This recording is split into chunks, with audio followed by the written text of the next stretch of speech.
People who understand money often talk about it as energy.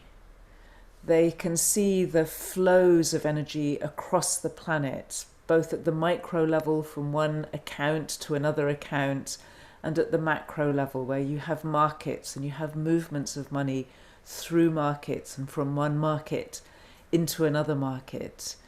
And it's quite obvious when you can have that kind of big perspective on money that it is a kind of energy. But traditionally, where people have had this understanding that money is energy, they've tended to say that it's a neutral energy and that we can do whatever we want with it. And that's been the explanation why some people do bad things with money and some people do good things with money. When I wrote the book Love Money, Money Loves You, it became really clear to me that money is not a neutral energy. It's actually an energy that arises out of love, out of the deep foundation of human life, or of life itself, not just human life, and that feeds the whole of human life. It is the energy of supply, if you like, in life, not the supply in the marketplace of what I can buy with my cash.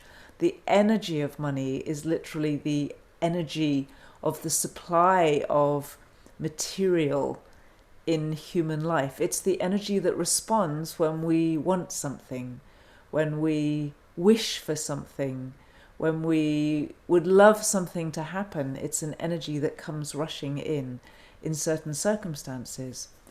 And when you really sit down with this energy or relax with it or take some time to get to know it, you realize that it is absolutely not neutral. Now, sometimes people will say, well, how come people do such bad things with an energy that is so beautiful?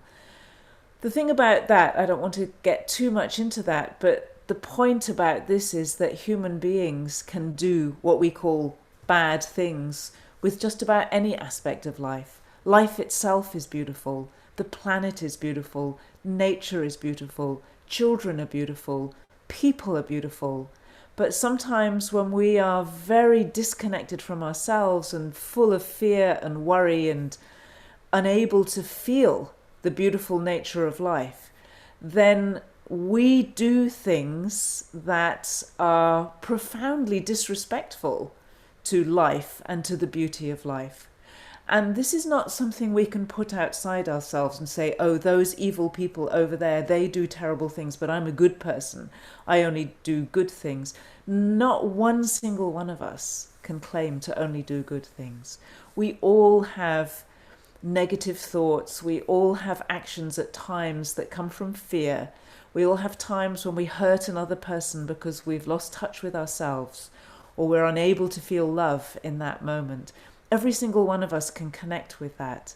And if you can do that just a little bit, then you understand at a deep level why it is that people can do bad things with money.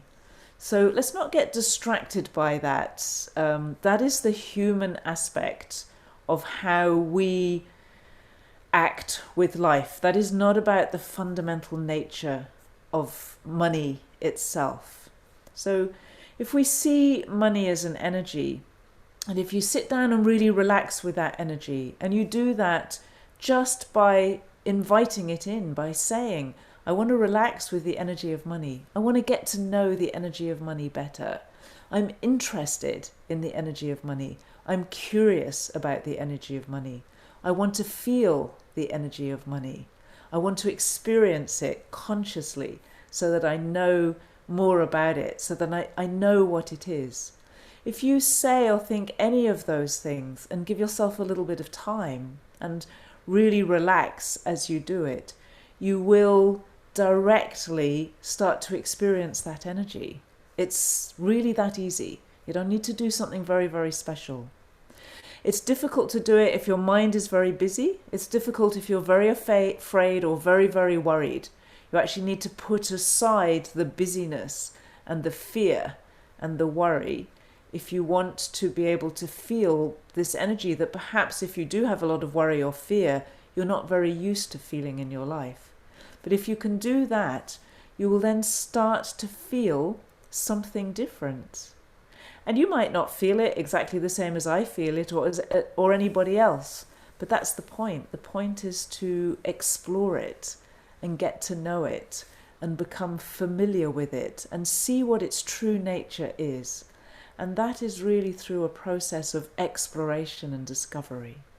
You won't find it all in a single session. This exploration of the energy of money can take you deep into an exploration of life. It is profoundly connected with the energy of life itself. It's almost like the energy of money is the energy of the supply of life. That's a funny way to put it, but it's this kind of like an outpouring of life into a physical version. Money is very much connected with that. And so when we want something, we're wanting to have a physical experience of something. We're wanting to play with consciousness and enable us to have that experience. And it's that kind of curiosity and desire for life that connects us with the energy of money and sometimes makes the most remarkable things happen. So what I recommend is that you spend time with it. This is not something that you can just get from me. You have to spend time with it yourself. It's like I could say to you, hey, I know this really, really interesting person, and you need to meet them and get to know them. And I can talk all about them with you, but that will never replace the experience of you sitting down in a room and talking with them yourself. So I can help to share that energy with you. I can help you to feel that energy if you don't know how to.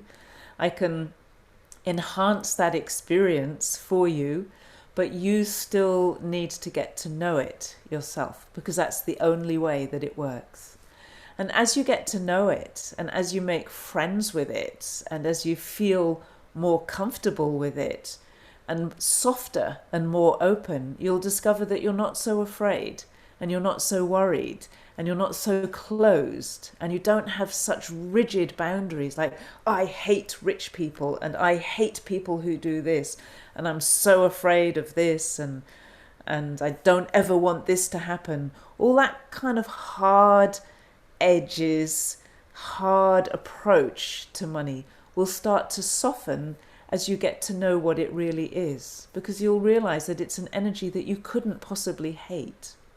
You might not like the way that people behave with it. I absolutely understand that. But you need to understand that that's about the people. It's not about the essence of the money. And that will give you the freedom to explore money without referring to those people and what they do with it. You can find your own relationship with it without it always being in reaction and rejection to what other people do with it. And this is a very beautiful exploration. It's a much deeper exploration than you would ever imagine. So many of us have rejected money at some level inside ourselves because of what we've seen, or because we've never had enough of it and we feel disappointed and hurt by it at some level. And so we say, oh, you hurt me, I don't like you, I don't need you. We throw it away. And even when we have some experience with this energy, we can still find ourselves throwing it away in some new area or in some way that we're not yet familiar with.